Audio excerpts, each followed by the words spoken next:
Assalamualaikum warahmatullahi wabarakatuh. Ikhwan semua yang dirahmati Allah Subhanahu wa taala. Kita berjumpa kembali pada klinik hadis yang ketiga, di mana pada klinik hadis yang ketiga ini kita akan membahas tentang kedudukan hadis tumit atau kedua telapak kaki dirapatkan pada saat sujud. Berkenaan hadis ini telah dikeluarkan oleh Imam Ibnu Khuzaimah, Imam Ibnu Hibban, dan para mukhrij yang lainnya. Bagaimana kedudukannya, sejauh mana kekuatan hadis ini bisa dijadikan hujjah, kita akan simak pada klinik hadis yang ketiga dengan judul Bedah Kekuatan Hadis Kedua Tumit Dirapatkan. Ikhwan semua yang dirahmati Allah, ada 4 materi yang ingin saya sampaikan. Di sini 4 materi yang ingin disampaikan adalah yang pertama, bagaimana pendapat ulama. Ini sebagai manhaj klinik hadis, ya, pendapat ulama harus disampaikan. Kemudian yang kedua, hadisnya, ya, kita akan lihat. Kemudian takhrij, ya, sebaran hadis ini siapa saja yang meriwayatkan. Kemudian yang keempat, ada tarjih dari klinik hadis, mana dari pendapat-pendapat antara pro dan kontra ini yang diambil. Ikhwan semua, di sini saya kutip pendapatnya Imam Asy-Syafi'i dan para sahabatnya sebagaimana yang dinukil oleh Imam An-Nawawi dalam kitabnya Al-Majmu' lin-Nawawi.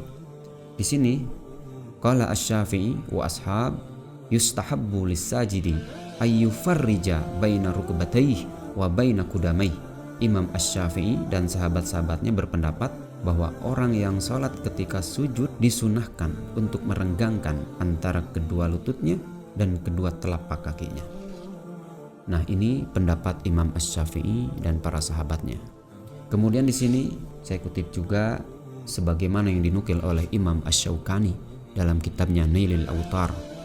Dalam kitab Nailil Autar, Imam Asy-Syaukani di sini mengutip pendapatnya Imam Asy-Syafi'i dan ashab bahwa yakunu tafriq baina qadamai biqadari syibr, bahwa ukuran bentangnya antara kedua telapak kaki ini seukuran sejengkal.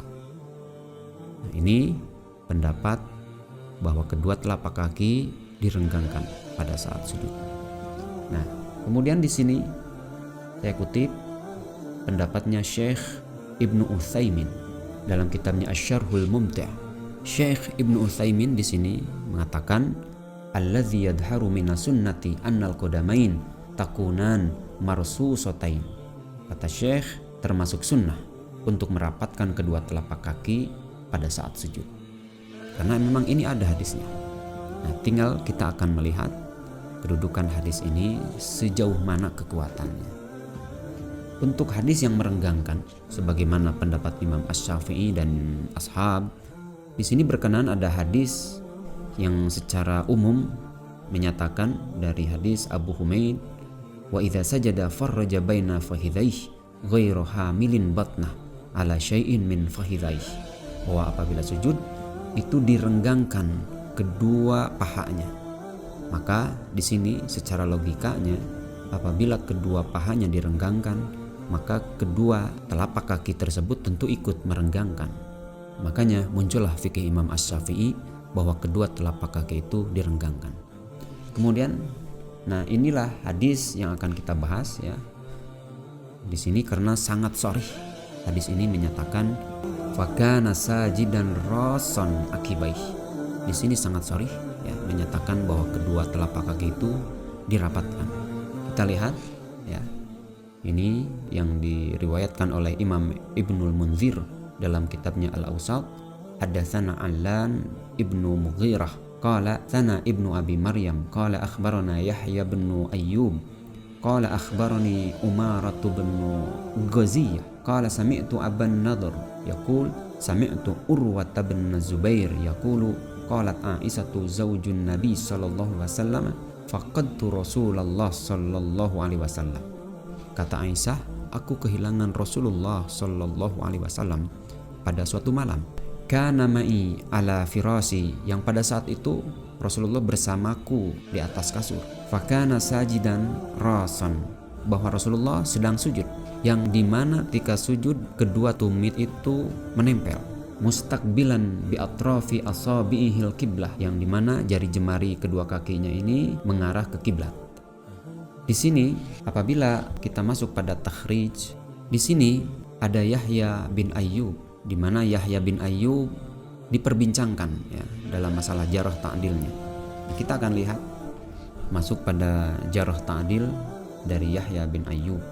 Qala Ahmad bin Hanbal huwa sayyi'ul hifdi. Imam Ahmad bin Hanbal menilai bahwa Yahya bin Ayyub hafalannya ini buruk.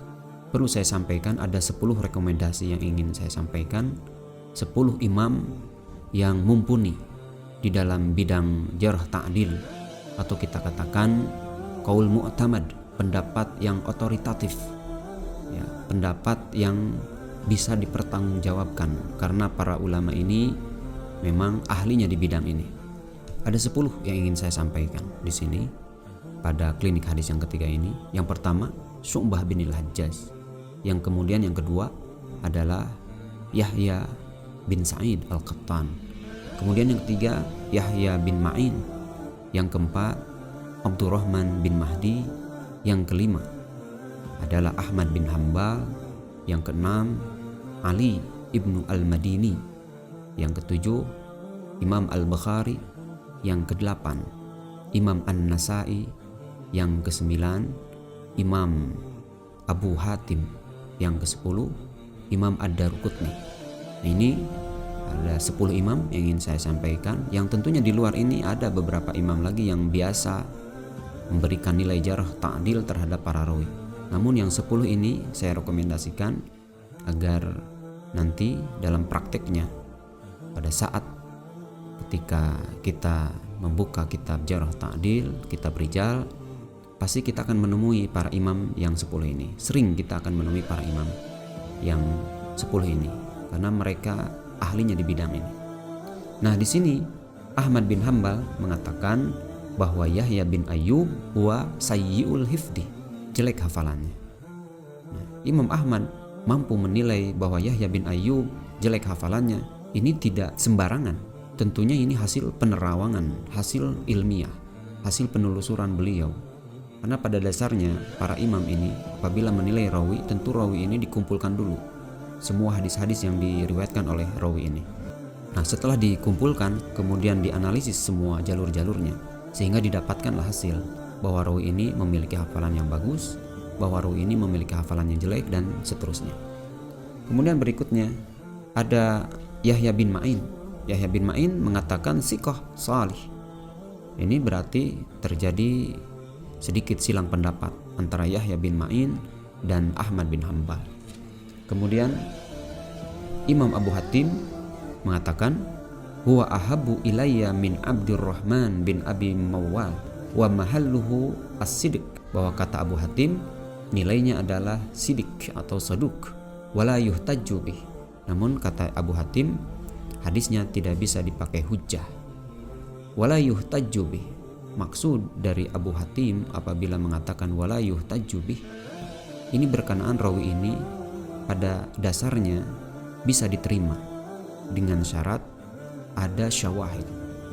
Jadi jikalau bersendirian maka menurut beliau hadisnya tidak bisa dipakai hujjah. Kemudian di sini ada qaul Imam An-Nasai.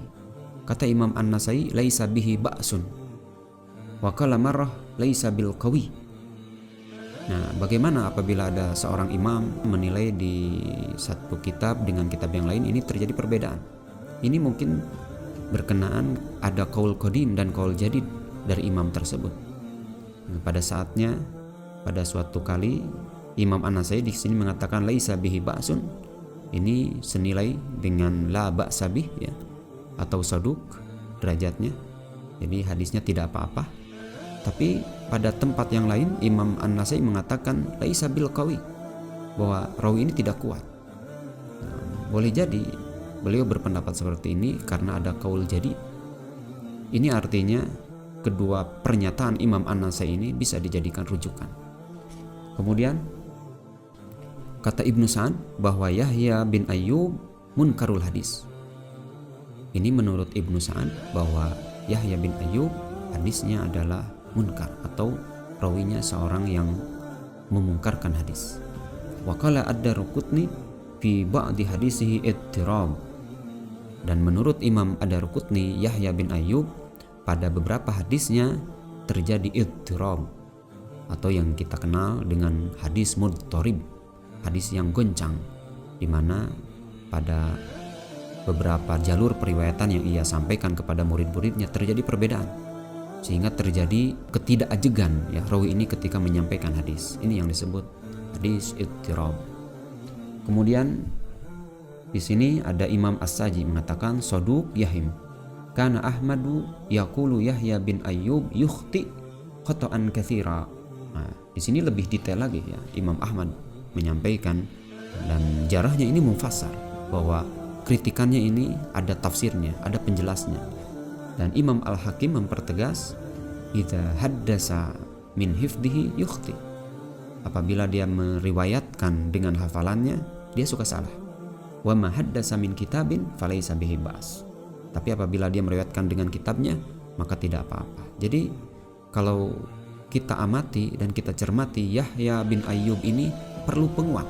Itu intinya. Berdasarkan kajian klinik hadis, bahwa Yahya bin Ayyub perlu penguat. Nah, namun ada yang berpendapat bahwa hadis ini sahih, sekalipun ada Yahya bin Ayyub yang diperselisihkan.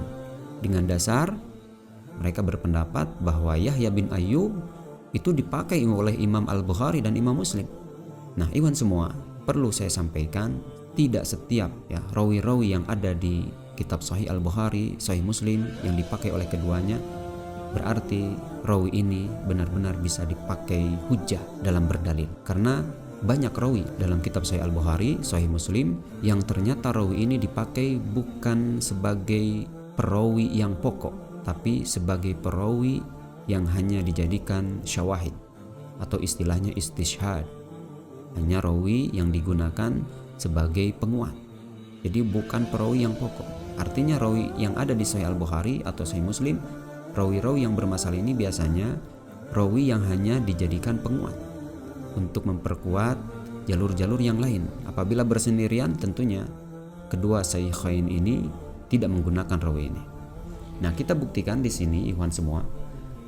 Ada hadis yang diriwayatkan oleh Imam Al-Bukhari.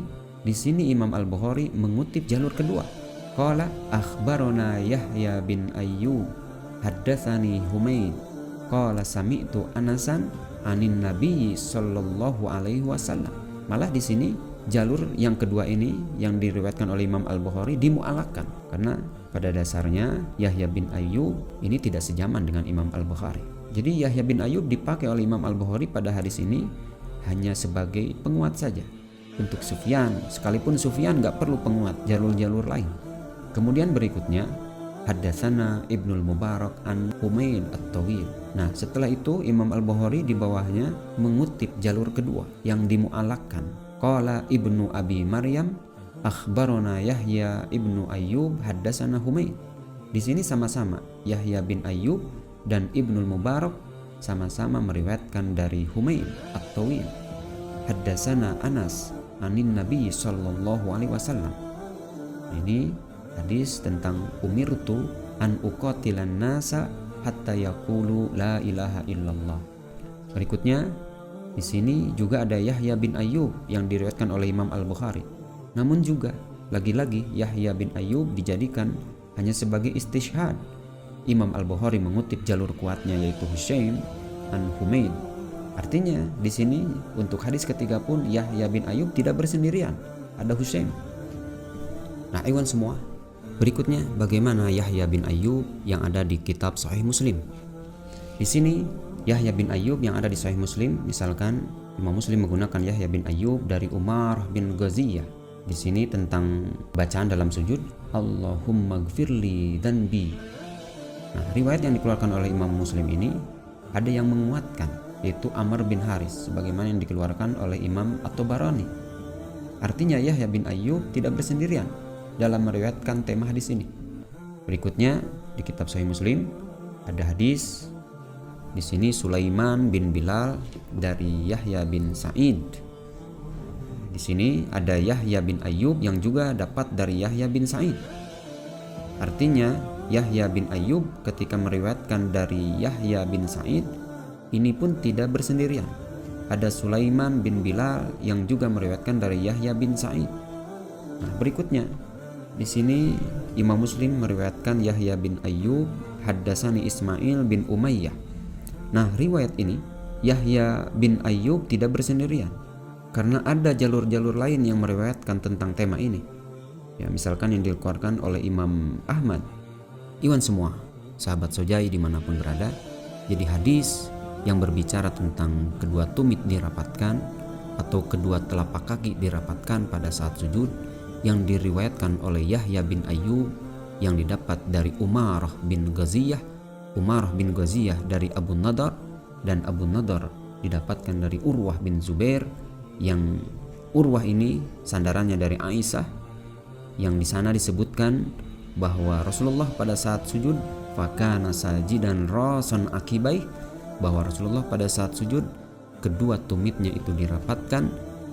Di sini Yahya bin Ayyub tetap bersendirian.